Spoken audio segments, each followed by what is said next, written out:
This really remarkable story. Two brothers who were at the Boston Marathon finish line cheering on a childhood friend, both severely injured in bearing the initial brunt of the force of the explosion, both losing their right legs just below the knee.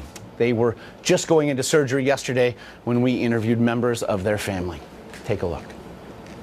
They're known by family and friends as the tough guys with the softest hearts. But this morning, JP and Paul Norden also exemplified the tenacious spirit of their hometown as both begin the long road to recovery after Monday's bloody horror.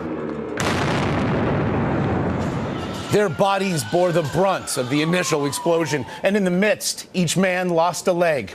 Their mother, Liz, told me that Paul called her frantic moments after the blast. My son called me at 3 o'clock on my cell phone, told me he had problems, that he was hurt really bad, and that he couldn't find his brother or his girlfriend, and that he was being rushed to the hospital. In the chaos, the brothers were separated and rushed to different hospitals, not knowing if the other had lived. Paul to Beth Israel Hospital, JP to Brigham and Women's just a half-mile away, where he underwent 2 emergency surgeries. Painstaking hours passed before his family even knew if JP was alive. What were those moments like when you first saw your boys? Terrible. I wish I could take the place for them. It's terrible. It's for all the people. It's like I want to wake up and have it not be real. This morning, 33-year-old JP is off a ventilator, breathing on his own.